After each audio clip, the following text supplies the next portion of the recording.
All right. So what I'll do before I talk about that email, I'm just going to talk about what I've been doing so far, how I went about doing the things that I'm doing now, and then I'll get to the ventilators, classrooms, etc.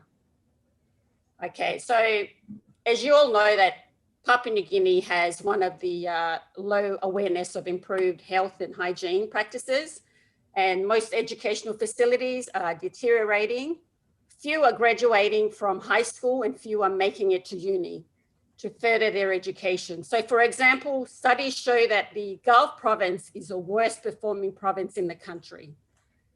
Life in rural and remote Papua New Guinea, as you all know, is really malnutrition, unsafe drinking water, poor health, and consequently low life expectancy, very little education, unsatisfactory shelter and clothing, little access to income earning opportunities, unavailability of services beyond the most basic level.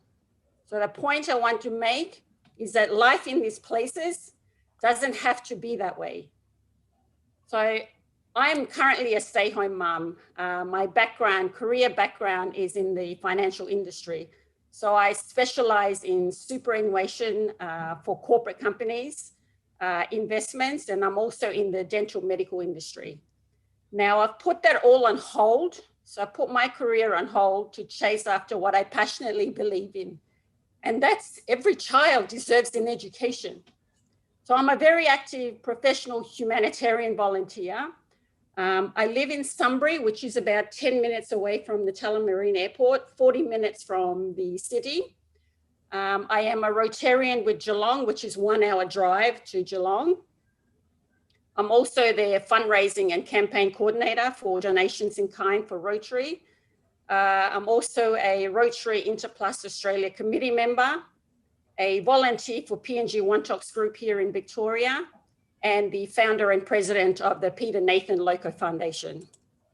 Now, I was born and bred in Port Moresby by my parents in a family of, which includes myself, 5 brothers, 4 sisters, 1 adopted brother and 1 adopted sister. The motto of Rotary, serving humanity, strikes a chord with me as my late dad, apart from looking after my late mum and 11 children, always had time to do voluntary work on his own for the primary school we went to and the community that we lived in. So he used to tell us that the little things that you do for people in general goes a long way to benefit the community you live in. So I guess he must have picked up this trait from his dad, who was a paramount chief in his community of 13 villages. So as is custom, the role of a paramount chief or leader is to look after the needs of his people and community. After all, in those days, if you look after their need, you gain their trust and loyalty. So it should then follow that his children also picked up this trait, as my brothers and sisters are in one way or another carrying on that legacy. So I lived here. I came to Melbourne in 1998. And my thoughts of helping others was still there, but the how and where to make it happen didn't take place. Until I started going back to Papua New Guinea and visiting families and relatives and listening to my adopted sister talk about the charity work. And then later learning that my late brother Peter was a Rotarian with Rotary Barocco, that my interest in charity really grew. So sadly, my brother passed away in 2017. I used to live in the Melbourne city, so I moved away from that and moved into Sunbury in 2011. And that's when I took off with the charity fundraising. So it started off with just word of mouth. So in mid-2011, the generous help of relatives and friends in Victoria and Adelaide, I collected donations of clothing for babies and children who are born with HIV/AIDS and who were children who were AIDS negative but had parents with AIDS. And the project was on a small scale, but we managed to raise $3,000 in just 1 month. Now, Jeddah Express, which is a freight company in Tullamarine, gave us a massive big discount for me to send across 7 boxes to the kids. So doing this job it felt, you know, gratifying. But when you do charity work, as you all understand, that you realize the enormity and the extent of the work is involved as requests for assistance extends. So the assistance extended to the need of milk for babies of mothers who had AIDS. We sent out $1,000 to City Pharmacy. Peter had made connections for me to meet the owners of City Pharmacy. And so I was able to connect with them and send money directly to their bank account. And when I do that, they distribute the formula, the milk formulas to Peter, and then he gives that to my sister Elizabeth, who then distributes to the mothers that have AIDS. So this desire to help others has extended further to charity work, so covering health, education, and social services. So my dilemma is that it's not small scale now. So I say this because I've been bitten by the bug to do more, and the thirst to do more is infectious. I have a strong relationship with Rotary Boroko, Rotary Port Moresby, Poi Ipimori Transport Services, Supreme Industries, relatives in the UK, and a handful of Rotary clubs are now coming on board here in Victoria. So as you know, the general view of Papua New Guinea is that the further one travels from an urban area, the more less developed the area becomes. So why we chose Lesser Walai, and this was a decision made by my brother Peter and James. They have had this prediction that Lesser Walai is going to be the central location for majority of the schools. Now, the school was established in the 1950s. They have classrooms that have never been restored or renovated since being established. The roofing is falling apart, so the school is in urgent need of new classrooms. The teachers' houses, as we know, they built their own houses, but the school had to recruit this year 6 more teachers, which makes it 12 teachers all up. The 6 new teachers are now housed in the community hall because there is no housing, because there's no funding for it. The classrooms have now doubled. So we have 45 students per classroom. Now, this is from grade 3 all the way to grade 7. You get to elementary grades and you've got 70 per class. This is a huge, big, massive strain on the teachers right now. You've got all your coastal villages coming all the way from Miaru all the way up. So Abiara, Kabora, everybody is coming to this school. The reason why is that they have low enrollment, so the schools are closing down. So within 2 years, all those schools are going to close down. They're heading to Lesser Walai to be able to be educated, just a basic education. Right now, the village needs a lot of help in trying to rebuild these classrooms to be able to educate the children of the Gulf Province. Now, the rural settings, as you know, the schools, the aid posts, no electricity, village houses don't have access to solar, so to give the children the chance to study at night. Water, well, that's another issue. So once again, another potential project for any charity groups here in Australia to take it on board. That's if you want to.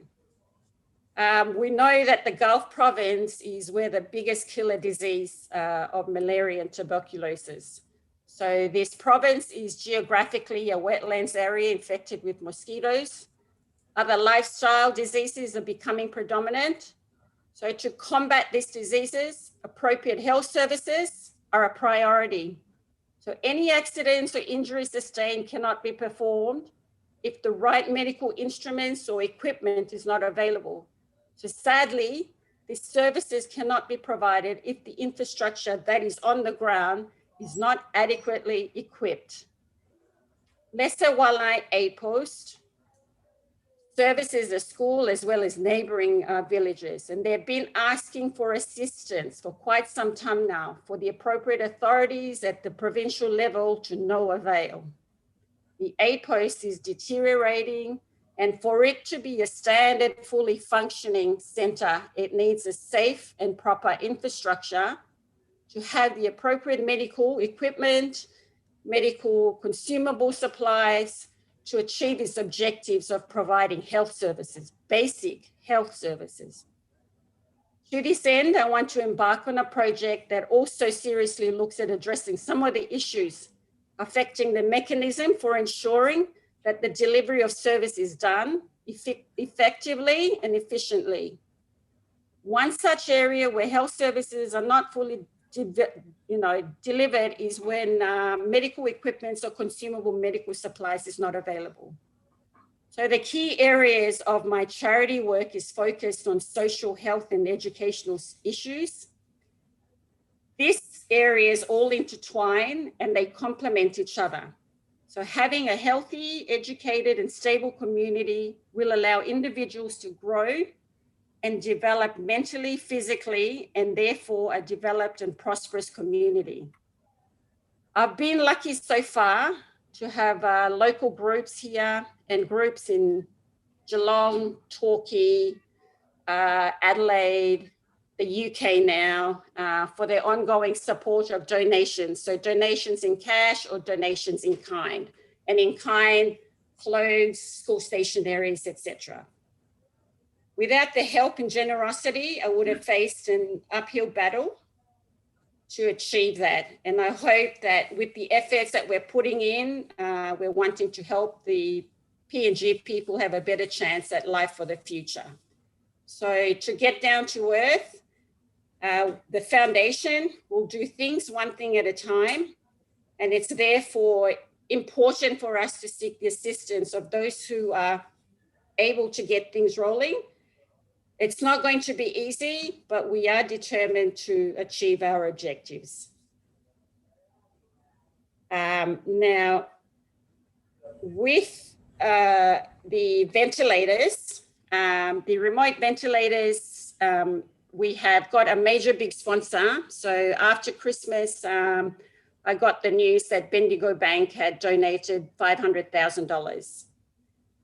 So that's one project done and dusted for us. So it's all been looked after. All the fees, all the training, the deliveries, etc., to Papua New Guinea is taken care of.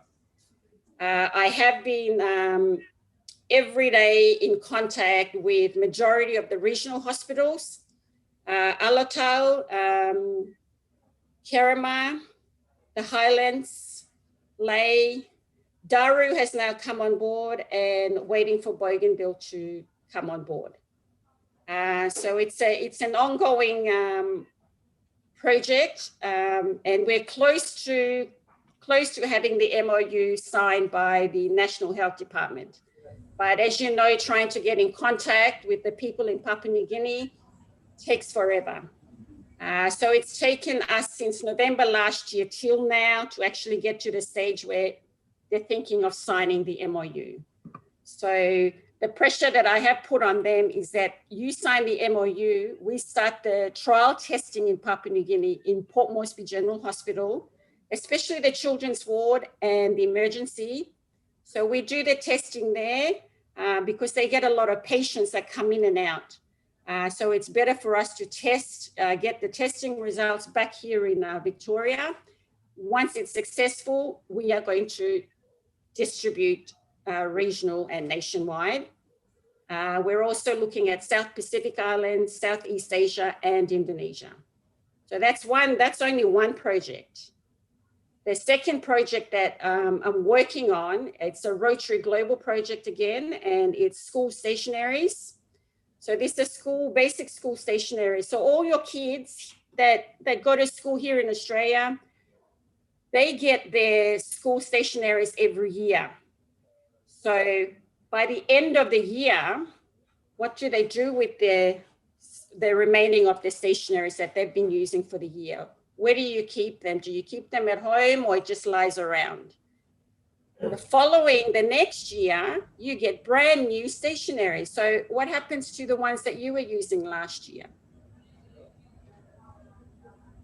So that's where I've been made connections with majority of families and schools here in Victoria to give me those supplies. So I've been successful in getting majority of those school stationaries, and I'm still going. It's still a work in progress. I have got a lot of schools in Papua New Guinea that are interested. In particular, Gulf Province, villagers are coming from everywhere because they've heard that the Peter Nathan Loko Foundation have been supplying Lesser Walai with the school stationaries. Now, the village people and the school have all decided that what they receive at the school, they will equally share. And that's what's been happening. So they've been equally sharing with the five lesser ward schools. I sent Ari a attachment with our list of donations of the names of villages that we are distributing to. Bailala has come on board as well. And only one school in the Highlands, Anga, and this is the most remote area, and they've never seen a classroom. They've never been in a classroom. This one village have asked me to help them out with their donations, which I am now going to be partnering up with the Symbol Foundation. Now, the Symbol Foundation, their own provincial government pays for the shipping container to go up with donations. So my question to Governor, and I'm still waiting for his response, which I haven't heard, is if the Highlands is doing that and supplying donations from here to their own province, what about us? We tend to fundraise ourselves. So we have to fundraise to be able to send donations to go directly to the Gulf Province. Very hard to try and get an answer. Trying to get in contact with a DDA in the Gulf Province, very hard. They give you the runaround and they say, oh, you need to contact this person, this person. I gave up. I just went, oh, I'll do it myself. I'll get Rotary to help me. Rotary's on board with me. We'll fundraise, we'll send it up. So what I wanted to do is to let most of the groups, of Papua New Guinea groups here in Australia know what we're up to and what we're doing. If you want to, partner up with us, by all means, yes. If you don't want to, that's okay. You can tell your relatives, your family members, your in-laws, as long as the word gets out there that this is what we want to do and this is what we're currently doing. So I'm on my 5th container now. The 5th one is going up in about 2 months' time. That container will also contain the new equipment for the children's ward in Papua New Guinea at the Port Moresby General Hospital. So these are brand new equipments that are going to cost us $60,000. We're also getting consumable supplies, medical supplies, medicines for the neonatal, so the newborn babies and the very sick children.